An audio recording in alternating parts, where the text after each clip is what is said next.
大家好，歡迎收睇尖仔嘅 channel 啊！咁而家咧，我喺呢個珠海嘅斗門區啦。今期同大家介紹一個別墅嘅產品。咁呢個地方係斗門嘅白蕉鎮啦。咁地方咧係偏遠少少，但係勝在呢邊價錢比較平啊。咁而家呢個項目咧係叫做海逸假日嘅別墅啦，全部都係應樓嚟嘅，而且係珠海少有帶有裝修嘅別墅啦。咁成個項目咧本身佢就唔大嘅。咁睇過嚟咧分兩邊啦，呢邊係住宅，咁住宅就得2棟。總共5個單元，貨量唔係好多，已經係賣晒住緊人嘅啦。呢邊係住宅嘅入口嚟嘅，車場入口。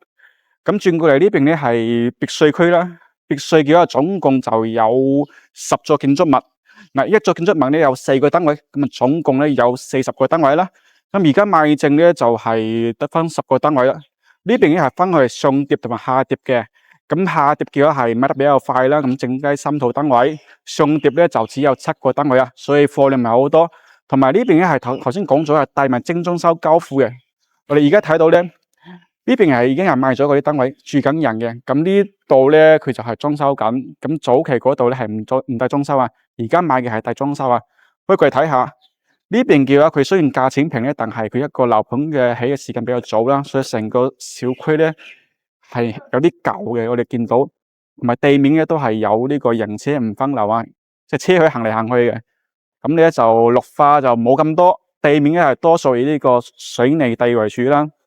咁咧就冇咁好嘅綠化率咯。嗱，呢邊就係示範單位啦。咁呢套單位咧而家嘅賣價就係大概係啲下跌嚟嘅，大概係310萬左右。咁裏面好多嘢都係唔係交樓標準嚟嘅。佢呢度咧裏面做咗好多家私電器啦，同埋一啲裝飾嘅。咁到時候交樓嗰陣時就冇呢啲嘢啊，交樓嘅係一個簡單嘅裝修啦。咁下低咧就係一個下疊嘅廳啦。咁廳呢邊咧就係下過嚟啊，廳同我哋嘅嗰個花園係連埋一齊嘅。我先簡單睇下呢個區位圖先。我照下呢邊啦。咁頭先講咗咧，呢個入口行過嚟，我哋而家呢個位置咧就係呢度。5座嘅201，咁分為呢個住宅同埋我哋嘅別墅啦。咁別墅咧就咁大，而家就剩低嘅貨唔多啦。300幾萬買到我呢啲單位啦，帶埋裝修嘅。咁出面呢度咧就係個花園啦。下碟咧係有贈送我哋嘅花園嘅。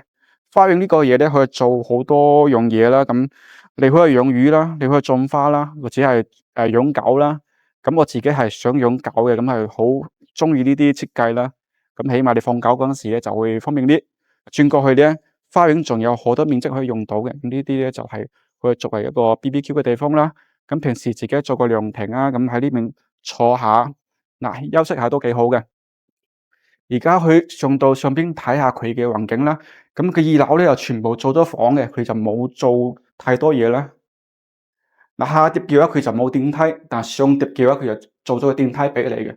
但我個人比較喜歡下碟多啲，同埋價錢嚟講咧都係下碟比較貴嘅。下碟嘅話佢贈送面積比較多，同埋佢一個戶型設計咧比較合理啦。下碟我睇到啦，下碟咧2樓係有廳嘅，廳咧同埋佢做咗呢個廚房俾你啦，係開放式嘅。轉過嚟呢邊咧係有呢個公廁啦，公廁佢就做咗呢個洗衣房啦，有呢個烘乾機，下底有洗衣機啦。咁呢個廁所嚟嘅，2段式嘅乾濕分離啦。廳呢邊咧就係有呢個落地玻璃啦。咁咧，如果咧你係有一家有，即係你一個屋企咧有阿爸阿媽有2個家庭組成嘅話，咁佢分為上下部分嘅。2樓咧就自己住，1樓咧可以俾阿爸阿媽住嘅。咁嘅話就隱私性比較好啦。咁2樓咧就得1間房1個廳。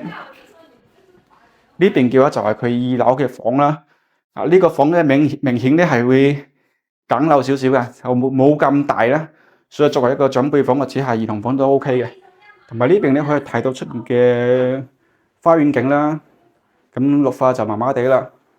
樓下咧係有送車位啊。公廁就帶好咗嘅啦。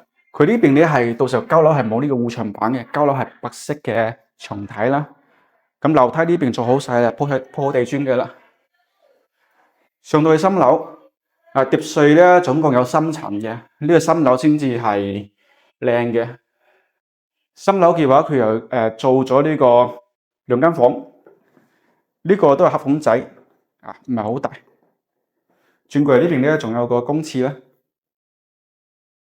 OK，轉過嚟呢邊咧，中間佢做咗一個轉角位咧，可以俾你擺一啲酒啊，同埋平時喺呢度飲下嘢，咁就唔會嘥咗呢個樓梯位啦。咁平時個地方咧，如果住宅嘅話，呢個地方好細，冇咩用嘅。但係別墅嘅話，呢塊地咁大，你唔做啲嘢真係好嘥嘅。呢邊咧就3間房嘅，呢個兒童房啦。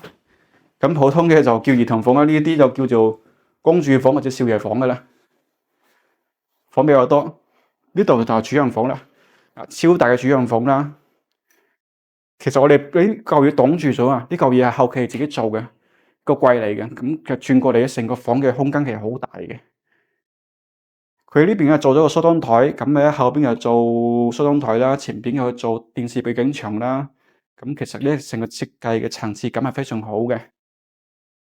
咁呢個一個超大嘅主人房咧，買得起呢啲單位嘅人咧，肯定要揾定製嘅啦。床嘅話，你可以買一張咧係2米乘2米2嘅床啦，咁咪享受啲。